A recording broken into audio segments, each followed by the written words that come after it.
สบายดีเนาะมื้อนี้มาพบกันอีกยายในมื้อนี้จะพาไปส่องหาเนื้อที่ของรูปสี่เหลี่ยมซากและเนื้อที่ของรูปสี่เหลี่ยมข้างขนานแล้วก็หลวงหอบเป็นแนวใดนั้นเฮาไปเบิ่งนํกันเลยเนาะอันที่1เนาะเฮามาเบิ่งเนื้อที่ของรูปสี่เหลี่ยมซากก่อนเนาะก่อนอื่นหมดซอกหาเนื้อที่ของ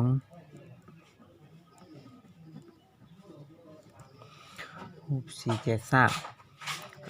ก่อนอื่นหมดเราต้องรู้ว่ารูปสี่เหลี่ยมซากเป็นรูปสี่เหลี่ยมแนวใดเนาะรูปสี่เหลี่ยมซากมันเป็นรูปสี่เหลี่ยมที่มี4ข้างเนาะแล้วก็2ข้างเชิงหน้ากันเท่ากันแล้วก็มี4มุมซากเนาะอันนี้เป็นนิยามของรูปสี่เหลี่ยมซากรูปสี่เหลี่ยมซากเนาะต้องมี2ข้างซึ่งมี4ข้างก็คือ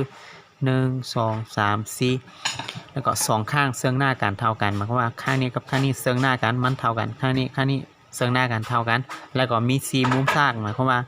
มุมนี้ก็ซากมุมนี้ก็เป็นมุมซากมุมนี้ก็เป็นมุมซากและมุมนี้ก็เป็นมุมซากเอิ้นว่ารูปสี่เหลี่ยมซากเนาะและเนื้อที่ของมันก็คือจะเป็นหลวงยาวคูณกับหลวงกว้างตัวอย่างหมายนี่เป็น A อันนี้เป็น B เขาจะได้เนื้อที่นี้เท่ากับ A คูณ B เลยเนาะแล้วก็หลวงหอบ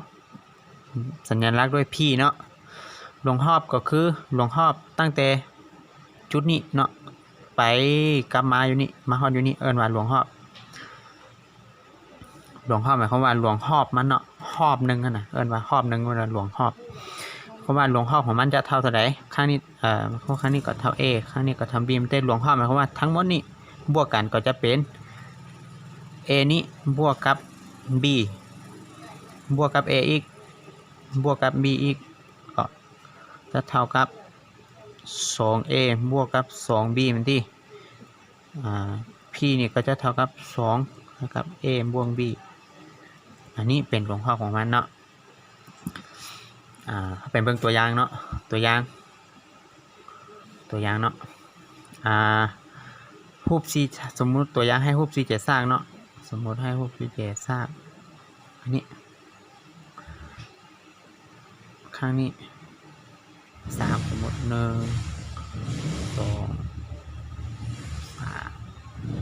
4แต่ละห้องให้มันเท่ากันเนาะแต่ว่านี่มันเฮาแต้มรูปจำลองให้เบิ่งซื่อๆเนาะข้างนี้เบิ่ง1 2 3 4 5ข้างนี้มันเท่า5ข้างนี้มันเท่า3ตัวอย่างมันจะได้เขาจะได้เนื้อที่เนาะจะได้เนื้อที่นี่เท่ากับ3คูณ5มันดิ3คูณ5ก็เป็น3คูณกับ5เท่ากับ15ว่ามันเท่า15แท้บ่เฮามานับเบิ่งเนาะ1 2 3 4 5 6 7 8 9 10 11 12 13 14 15หมายความว่ามันเท่า15เนาะถูกต้องติแล้วก็หลวงหอบเนาะเท่ากับ แทนตัวสิ้นเนาะหลวงหอบเท่ากับ2นะครับ A บวก B หมายความว่า5บวก3ไหมติเพราะว่า5ครับ3เท่ากับ2คูณนะครับ5บวก3เป็น8เท่ากับ16หมายความว่า P เท่ากับ16เนาะหรือว่าP นี้จะเท่ากับ3บวกให้กับ5บวกให้กับอีก3เนาะแล้วก็บวกให้กับอีก5เนาะหมายความว่าอันนี้ก็เท่า3อันนี้ก็เท่า5มันติ3บวกอย่างเนาะก็บวก5เนาะมันก็จะ P นี่เนาะก็จะเท่ากับ3บวกอันนี้ก็เป็น8บวกให้กับอันนี้ก็เป็น8มันก็เท่ากับ16คือกันเนาะแสดงว่า P ของเราเท่ากับ16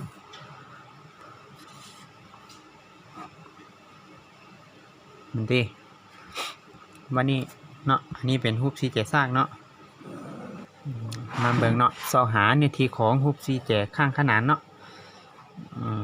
เนื้อที่ของรูปสี่เหลี่ยมข้างขนานรูปสี่เหลี่ยมข้างขนานมันเข้ามาเบิ่งรูปสี่เหลี่ยมข้างขนานเนาะนิยามของมันก็คือรูปสี่เหลี่ยมข้างขนานเป็นรูปสี่เหลี่ยมที่มี4ข้างเนาะแล้วก็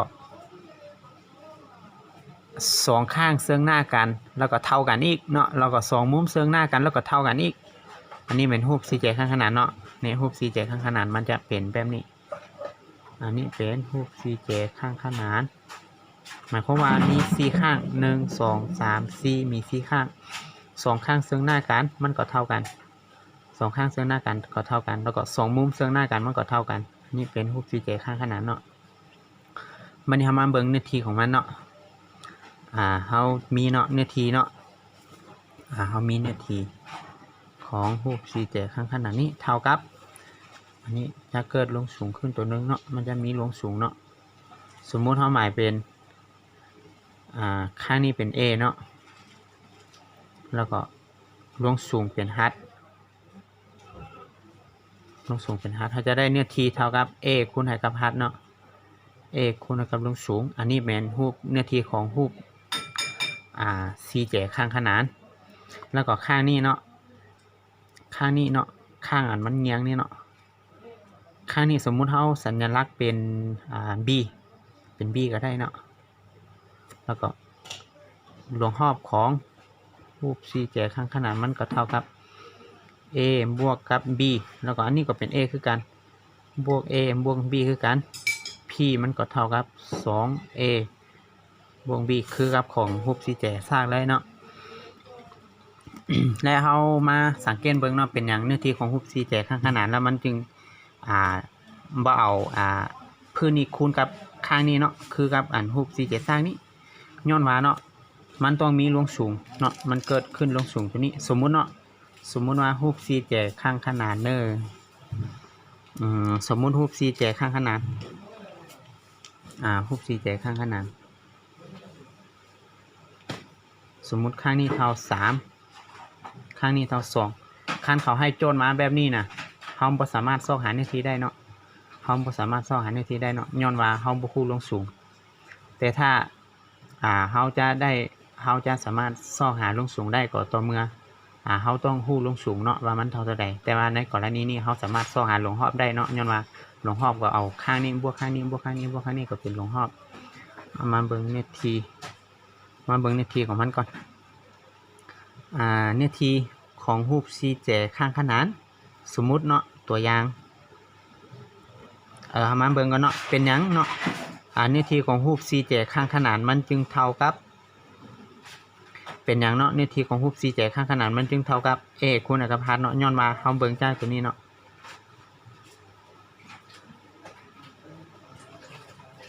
ตัวนี้นะสมมุติว่านี่หมายเป็น h ลงสูงเนาะ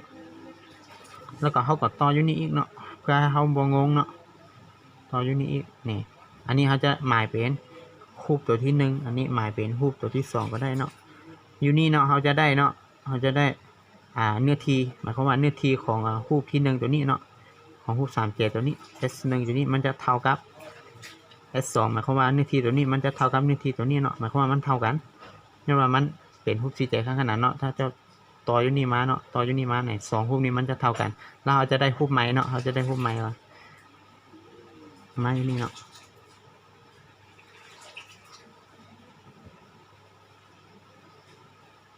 แบบนี้มันถ้าว่าเราตัดท่อนนี้มาต่ออยู่นี่เนาะมันจะเป็นแบบนี้นี่หมายความว่าข้างนี้เนาะข้างนี้ก็เป็น A คือเก่าข้างนี้เนาะข้างนี้มาหานี่นะเนาะเมื่อกี้มันเป็น A เป็นที่อยู่นี่มันเป็นฮาร์ดเนาะนี่อยู่นี่มาหาอยู่นี่ตัดอยู่นี่มาหาอยู่นี่มันก็เป็น A คือเก่า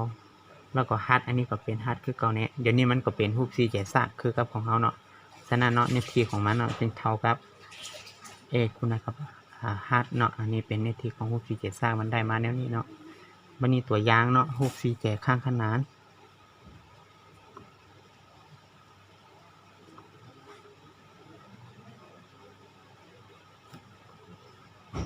ที่มีหลวงสูงเนาะสมมุติให้หลวงสูงเท่ากับ2เนาะอันนี้เท่า3แล้วเนาะแบบนี้เนาะ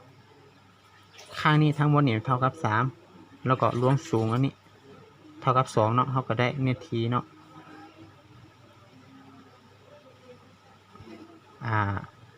เนื้อที่ของรูปสี่เหลี่ยมข้างขนานนี่นะมันก็เท่ากับ3คูณกับ2เท่ากับ6อันนี้ก็เป็นเนื้อที่ของรูปสี่เหลี่ยมข้างขนานตัวนี้ แล้วก็ลวงรอบเนาะสมมุติว่าลวงรอบก็ให้ข้างนี้สมมุติให้ข้างนี้เท่ากับข้างนี้มันเท่ากับ3คือกันเนาะย้อนว่ามันเงียงเลยเนาะข้างนี้กับข้างนี้มันบ่เท่ากันเด้อบ่ต้องงงเนาะสมมุติแบบนี้เนาะรูป 4J ข้างขนาดนั้นเนาะอันนี้ลวงสูงตัวนี้เนาะลวงสูงข้างนี้กับข้างนี้นะมันบ่เท่ากันเด้อมันบ่เท่ากันจักเทื่อเด้อบ่ต้องเข้าใจว่ามันเท่ากันเด้ข้างนี้กับข้างนี้มันจะบ่เท่ากันนะเพราะว่าให้ข้างนี้สมมุติเท่ากับ 2.5 ซะสมมุติให้มันเท่ากับ 2.5 เนาะก็ได้ p เนาะ p นี่มันก็จะเท่ากับ3บวกกับ 2.5 เนาะแล้วก็บวกกับ3ข้างนี้อีกผมบวกกับ 2.5 ข้างนี้อีกนะแบบนี้นะเนาะนี่ p มันก็เท่ากับ3บวกกับ2.5 บวก 2.5 ก็เป็น5เนาะแล้วก็บวกกับ3มันก็ p มันก็เท่ากับ6ก็เท่ากับ11อันนี้ก็เป็นค่าของ p เนาะก็หมดเท่านี้เนาะสำหรับซอกหารนาทีของรูป 4J ซากและก็รูปนาทีของรูป 4J ข้างขนานและก็รวงรอบนะเนาะก็มีเพียงซ้ำนี้เนาะถ้าว่ายังมีบอลไหนบ่เข้าใจเนาะหรือว่าอยากถามก็ถามได้เนาะคอมเมนต์อยู่ในใต้วิดีโอนี้เลยเนอะเดี๋ยวจะไปตอบข้อสงสัยให้เนาะขอขอบใจ